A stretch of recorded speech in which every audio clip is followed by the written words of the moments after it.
तरुण मिश्रा जी।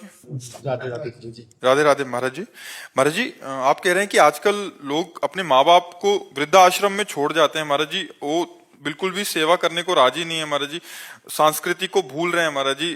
आप समाज में वयोवृद्धों की सेवा करते हैं। 22 आश्रम है मेरे, जो बुजुर्ग होते हैं उनको रोड से रेस्क्यू करके उन्हें मैं रखता हूँ। आप जवान हो करके और वयोवृद्धों की सेवा करते हैं, ये बहुत बड़ा सौभाग्य आपका है। बस उद्देश्य सही रहे, उद्देश्य ना भटकने पावे, तो ये बहुत बड़ी तपस्या है। क्योंकि जिन वृद्धों की वो अवस्था है कि कोई भी नजदीक खड़े होना नहीं चाहता, उन वृद्धों को आप गोद में उठा के लाते हैं और अस्पताल ले जाते हैं, उनकी दवाई कराते हैं, उनको वस्त्र भोजन देते हैं, वास की भी व्यवस्था है। जी गुरु जी, आश्रम शेल्टर होम है और आजीवन उनके मृत्यु तक 200 दाह संस्कार मैंने अपने हाथों से किया है। बहुत सुंदर, क्योंकि आप ऐसा कार्य करते हो, ये बहुत बड़ा कार्य है। आज लोग अपने माता पिता का तो अपमान कर ही रहे हैं, फिर आप दूसरे वयोवृद्धों को, असहायों को, हाथ पैर टूटे हुए को, पागलों को, विक्षेपितों को, जिनको कोई नहीं पूछता है, जो अपन मतलब उनको अपने शरीर की शुद्धि नहीं है, उनको आप सेवा करते हो। बस एक बात ये रहे, स्वार्थ बुद्धि ना रहे, तो यही भगवत प्राप्ति भी करा देगा।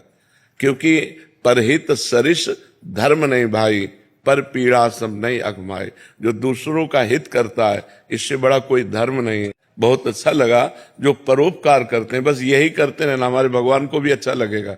आप ये समझो, अपने माता पिता की पुंडरीक जी मन वचन कर्म से सेवा कर रहे थे, कभी उन्होंने चाह नहीं की कि मुझे भगवान मिले, लेकिन स्वयं भगवान उनके पास गए। महाराष्ट्र में प्रमाण है, जो भगवान विट्ठल है वो वही पुंडरीक जी के ठाकुर जी है। पुंडरीक जी के लिए गए कि तुम माता पिता की सेवा करते हो, मेरे दर्शन कर लो। तो एक ईंट फेंक दी और कहा सेवा पूरी हो जाने पर आपके दर्शन करेंगे।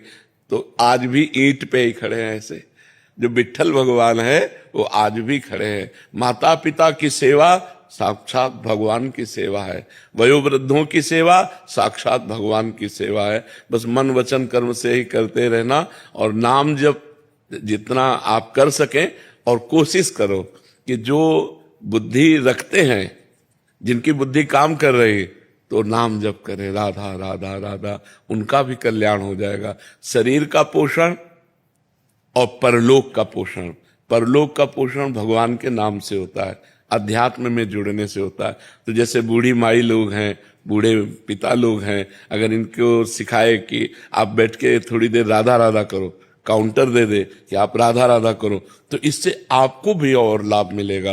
जो स्वयं नाम जप करता है और दूसरों को नाम जप कराता है, उसका बड़ा मंगल होता है। जी, मेरा बचपन भी खुद ऐसा बीता है, मैं खुद शेल्टर होम में रहा हूँ जी, नहीं बहुत सुंदर। तो उनकी सेवा करता हूँ, तो लगता है पिता का सेवा का मौका नहीं मिला, तो आज उनकी सेवा कर। बिल्कुल नहीं, बहुत सुंदर, हमें बहुत अच्छा लगा।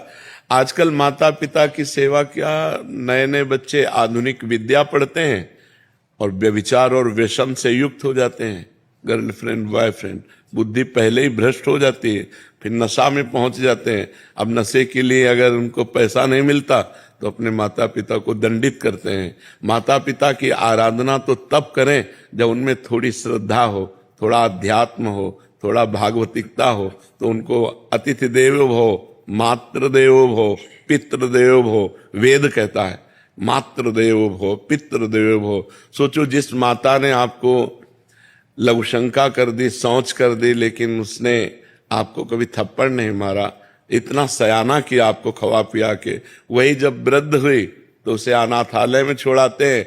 अरे अनाथालय में छोड़ा है तो चलो कम से कम सुविधा में तो छोड़ा है, रोड में छोड़ देते हैं, रोड में छोड़। हमारे यहाँ सारे गुरुजी रोड वाले ही हैं, जो डायरेक्ट कॉल आते हैं, प्यारी चाहिए गुरुजी, वो लोग 2 रोटी खाते हैं। इस उम्र में पूरे जब जीवन का अंत समय होता है, तो उनको प्यार और सम्मान चाहिए कि कोई 2 मिनट उनकी बातें सुने।